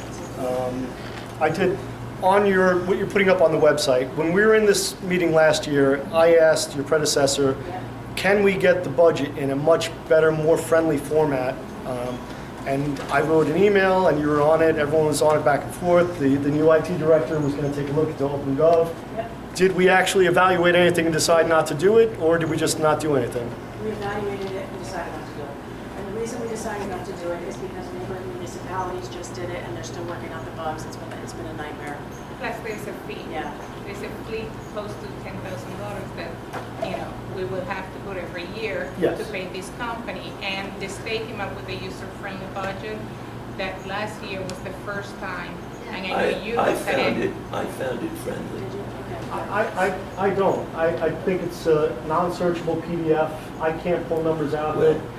So I went by hand last night and I put into Excel the last 5 years' budgets. And I have beautiful charts I can look at year over year. Why can't we, even in-house, do some Excel charts? These are all pivot tables, things that accountants love doing. But you can, I don't know what you get to look at, Linda, but if I'm doing budgets, did you get to look at 5 years back, 5 years forward, the kind of stuff that you'd want to do when budgeting, or did you just look at year over year? Yeah, What do you get presented by the department heads? Yeah, I looked by year over year, and then for some line items, I requested 5 years so that I could see it. Yeah, because this is looking at just salaries, wages, Yep. and expenses. This is from 2011 to 2016's budgets. And it becomes very apparent. 2011, our total salaries, wages, and expenses was about $11 million.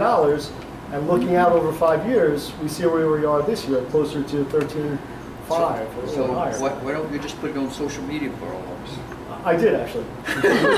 You just need to tell us where it is. But I think the town should do a much better job, and I think you would get, and I think it's good to have the people involved. I think you would get more involvement if we could get, not just at that user-friendly thing. Well, I think the accountants and the IT department working together, we need a much lower level of detail. This is all very high-level stuff that we're getting in the user-friendly budget. I don't think you can track certain things, Steve. We don't know what expenses are there. No, I tried. There's a 69-page.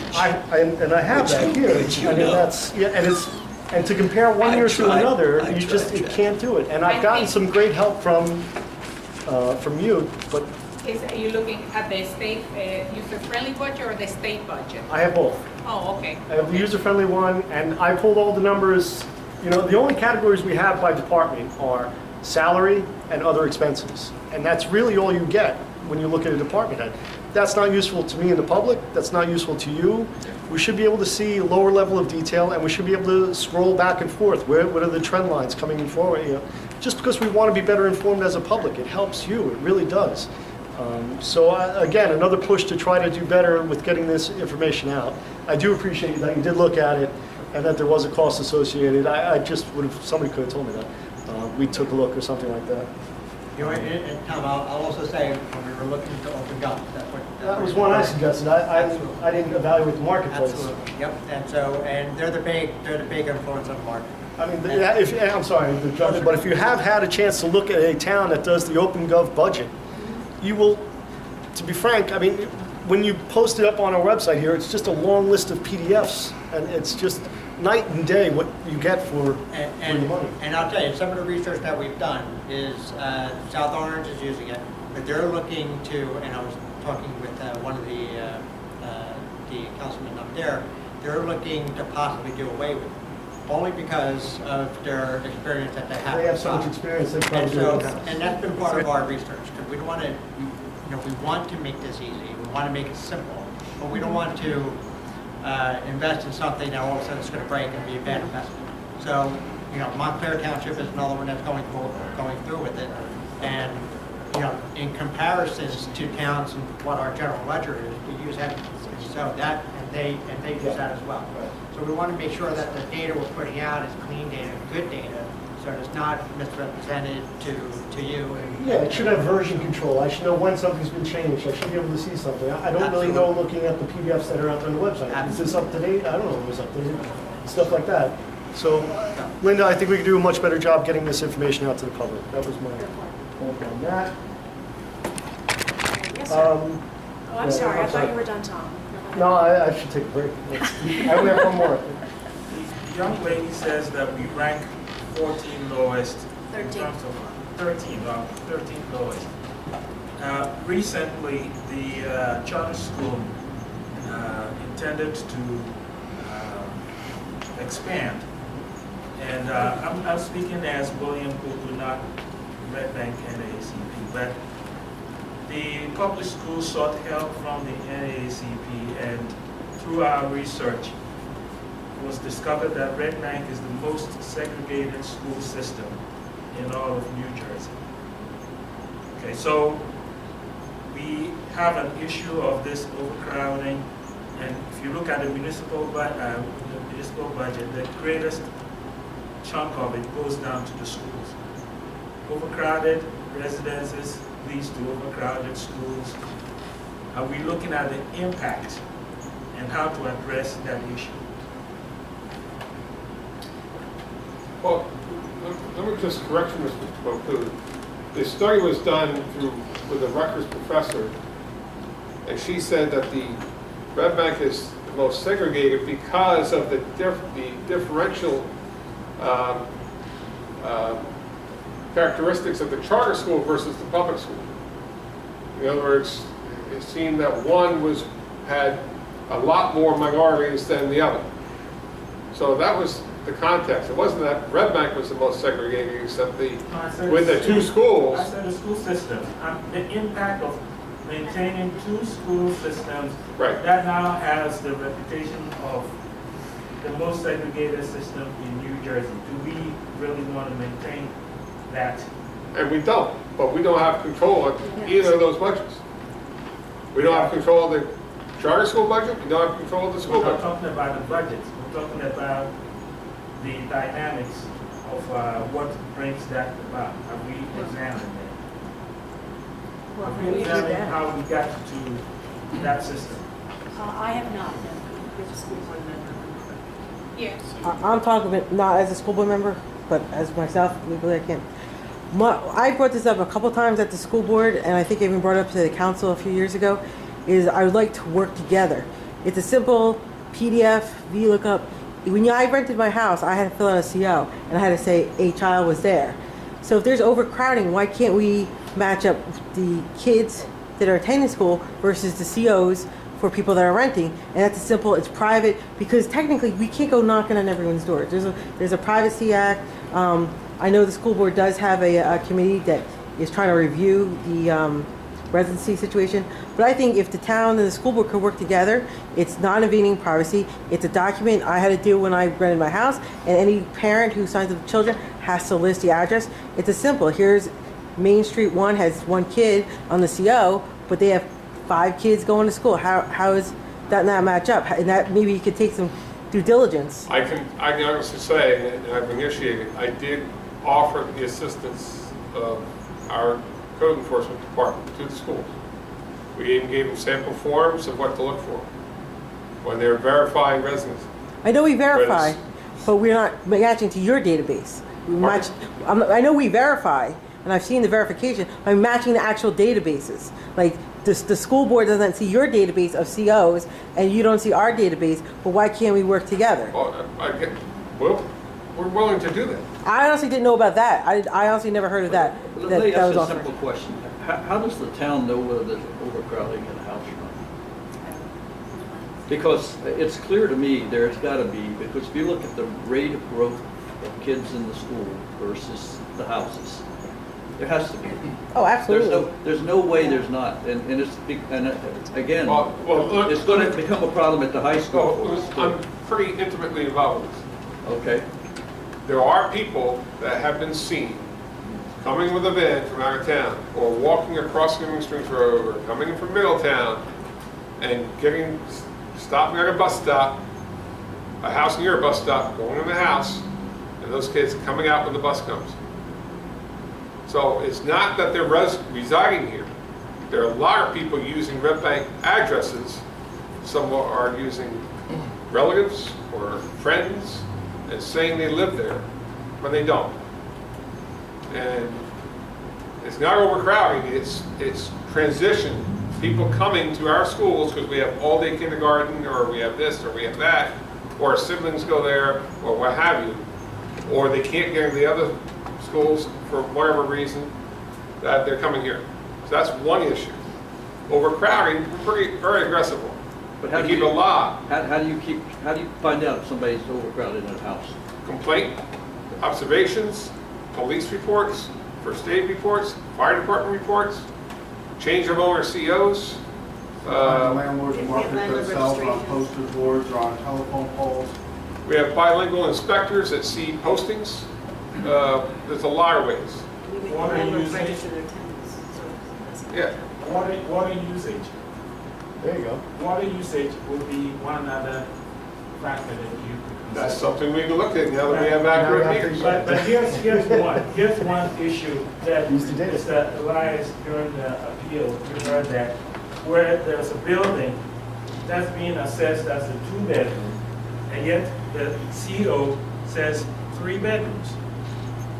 Isn't that presumptively? I don't know anything about, That was evidence that was presented at the tax appeal. I'm not familiar with a CO being presented as evidence, I don't recall. All right, but if a building on the tax books, okay, is assessed as a 2-bedroom building, and yet has a filed CO for 3 bedrooms, that there presumptively is overcrowded. No, not really, because that third bedroom could have been part of a building permit that hasn't made it to the tax books. Because we don't add them right away, we add them in October. But So- if there is no building permit. Well, then he's in violation of doing that, and that's a $2,000 fine, and we go after. Exactly, that's the point. And we do go after them. All right. How do you, let me ask a simple question. How do you define overcrowded in a house? It's based on square footage per person, the number of rooms. There's a limit Oh, to yes. Red Bank on how many people you can have per Yes. square foot? Yeah, it's property maintenance code. State history. Yes, state standard. There's another element that's involved here, and that has to do with property values. If schools get known as being, quote, overcrowded for whatever reason, people don't want to bring their families here. And if real estate people, for whatever reason, have an inaccurate perception of what our schools are like, that affects property values, and it affects all of us. So that it's not just the matter of counting people and paying fair taxes to schools for people who actually live here, but it's also a matter down the road of what property values are. Exactly. I don't know, though. It's very important. Do we think our schools are overcrowded now, or are we just talking about that? Well, that's what we've been talking about. They're on the way, let me tell you, Yeah. all the statistics I heard, they're on the way. You have five pre-K classes, right, in the Earth schools. We're actually I going think down there's- one though. I know, but only one, I think, is in one of the buildings, the rest are in different places. Where are those people headed? And the growth rate is very high. The high school is already Well, looking at this, I- and I think it's gonna be an issue for us. As a lifelong resident, I can tell you that my nieces and nephews went to preschool in St. Thomas Church and Tower Hill Church and Pilgrim Baptist Church. You know, kindergarten, went to kindergarten Sunday school. So it's an ebb and flow. I know one year we lost 11 kids from our bus stop. All right? Now, you know, The our schools statistics- are more populated. So The statistic presented on the task force we were at the high school is the growth rate for Red Bank has increased pretty. from where it was, sure. It went up, it went down. But it's Coming back up. increasing now. It was So- 12/27, 2010, 2014, 1404, and we projected in this year's budget for the primary and middle school, a total of 1484. So it is going up, yes.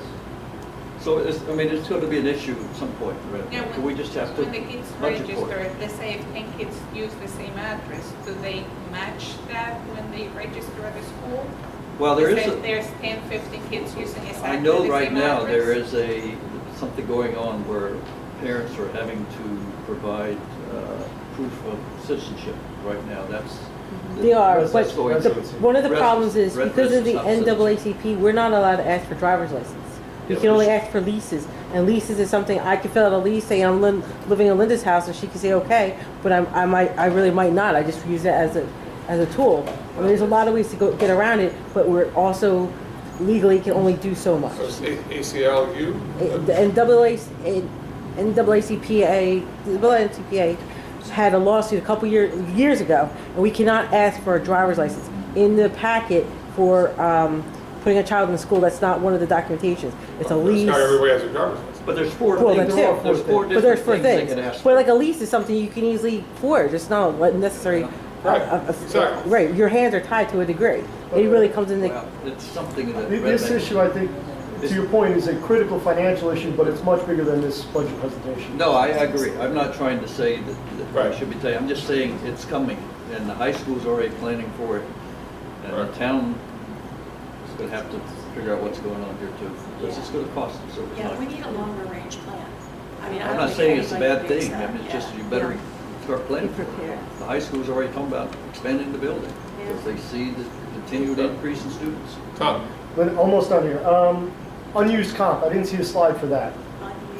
Unused. Sick time, vacation time, Oh, yeah, unused. In 2004, the audit statement that's online says that if we had to make a payout in 2014, 12/31, the total would be about $5 million.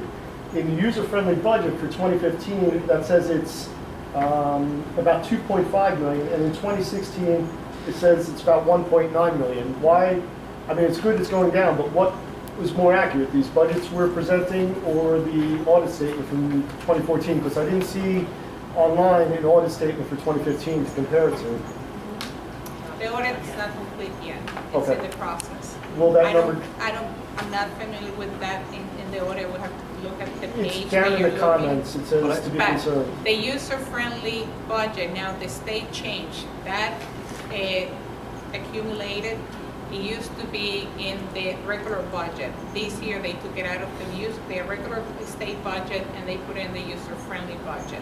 So that page is no longer in the regular state budget. And the accumulated basically is all the sick time that everybody has as of the end of the year Do you know roughly how many available days to that them. is? Well, some use it. They haven't used it. Some of them, they might use it at the end, but really, like he said back in 94, You changed the Red law. Bank changed the law. So right now, we have very few people that would be entitled, if they live right now, to get paid whatever amount they have of sick I think time. it's good, I'm worried that it's not accurate, that's all. Yeah, well, it changed, it's a It's fluctuating. going to change. It's a fluctuating number. People retire and they either use their sick time or they Or people get their can payment. can They're be off the sick. books. People that have a large accumulated time, we've had at least 3 employees Okay. that are out on extended leaves, even beyond. They used they up use all all their of sick it. time and that's gone now. And because of, various reasons we can't discuss. So, the numbers are fluctuating in their estimates because they change. I just think in the past, the budget presentation has had a page that talked about that as a liability. That's on the So books. how big a liability is? are you talking about 1.9 1.9 million right now. That is if everybody were to leave But right that's now. the way it's stated in the As audit. of right now. All 170 employees. In potential. But only sick time if you get terminated or if you live on your own before your retirement, you're not entitled. I understand what it is, I just didn't know, why the number was, now I understand more about why the number's so different. And if they retire, it's down to 15,000 for anybody hired after 1994. So the sick time is on there because they could get sick. And we had a guy here who had a heart transplant years ago. He was out for years, all right? But the actual payout for anybody hired after January 1st, 1994 is capped at either half the sick time or 15,000 or 1,000, whichever is less. So if somebody decides to retire that has 200 sick It's a days that we liability, have to pay them, and we don't know, we don't have we that in should the be able budget to to pay. budget for that, is it gonna happen next Some year? do. A couple things on that, some we do. So as Eugenia pointed out, in 1994, we changed the rules here, right? So she's been stashing money away for years now. You remember a few years ago, we had to borrow $700,000 to pay people out? Right. So since then, Eugenia's been stashing So money we away. do have money set aside already. Yeah, Some- We have some- been putting in the last 3 years money set aside because we have Great. potential, a few of the older Great. police To Steve's that point, might retire it wouldn't in be 2 enough for 3 everybody. years. No, but it's better than Going- having It's a nothing. large Going forward, freedom Linda, road. I think that's something you should have in your presentation, what we've set aside and what we have as a Yeah, liability. that's a lot of money. It is right there in the user-friendly Yeah, I budget, just saw tells that. you how much we have set aside. Listen, there's 100 different line items, so we can't have everything. in the Well, I mean, that's a big liability. I know. It's an unstated liability. The audit makes a point of, in your concerns section, it says this is something to be concerned about. It's also a lot of money that people probably don't understand where it's going either, because most companies, if you're not in the government job or public, you never got paid for sick pay and No. stuff, And compensation. then It's a lot of My money. last one, Linda, is real quick, in the budget. Huh? This is my last one. It's a simple one, Stanley. Bulk purchases, bulk utility expenses. Gasoline, year 2011 was 100,000, year 2016 is 110,000. Between the drop in gas prices, between the now we don't drive the garbage truck so much, why is our fuel going up? Increased efficiency? You can't, that's something that you cannot control the price of fuel and starting to go up. And you don't want to be, that's one area you don't want to be So you sure. think You it's have over the budget? It's police. just being prudent. Oh, yeah. Yeah, Or you're not it getting might free be gas? over budget You by don't maybe know? 10,000. Telephone went down by 10,000 this year. And thank our IT department for that. That's And there still are about- other savings There's which still we about won't go into. $8,000 a month in telephone bills. Who are we calling, guys? Who are we calling? Each of us. Well, the police have a certain amount. A lot of that is cellular We're not calling my mother, it's her birthday. and I'd like Yeah. to- Okay, so it's breaking out. Actually, doesn't go that high rate, I just given call what it I pay. landline telephone. Well, No, Just so you know, no, in the no. last 2 years, the She could be IT Betsy. department have been looking at all the telephones that we have Yeah. and doing the whole research. A lot of the telephone lines that we have in the building Yeah. for 20 years or whatever, they haven't been used, they have been canceling. Yeah. Also, they're Good. going to, what is it, PDO? PBX. Like all flex grow circuits. that- Yeah, the Yeah. circuits, Flex grows, yeah. creating the Okay, circuits for for the that. telephones Are to you save using that. voice over, you using voice over IP here, or are you still using landline? We are, Cisco phone? we are looking to go to voice over IP. Okay. We Do you are- have station message detail recording? I'm sorry, say that again? Do you have station message detail recording on your I'm sorry, distant message. SMPR? No, I don't believe so. And also, as far as the utilities, we're part of the New Jersey SAM, which is most of the municipality, it's like a co-op, and they go out to bid for gas and electric on behalf of Red Bank and all the municipalities that are member. Right now, we just received the letter, the bid for the electric is going to start in December, and they're switching also for the gas. Yeah, I was And curious so about that that too. is It ping savings. pongs every year. Street lighting goes up and down by $15,000-$20,000 every year in the budget. I don't, Depends on how many lights are out. what's that? Depends on how many light bulbs are out. Well, that's actual payout. We need somebody to change those light bulbs. We need to put in a solar. New job. Solar field Actually, I here. just want to make sure Motion somebody's not lights. bending the Motion utility lights. stuff around to free up money in other spaces, that's all. And it doesn't sound like it is. Not enough money, Every penny counts. that's true. I'm done, man. I'm done. Any other questions? Tom, are you really done? No, you all forget that I called Linda Signature? All right, thanks for coming, I really Thanks, appreciate the thanks, engagement. Linda. Oh, getting back to you.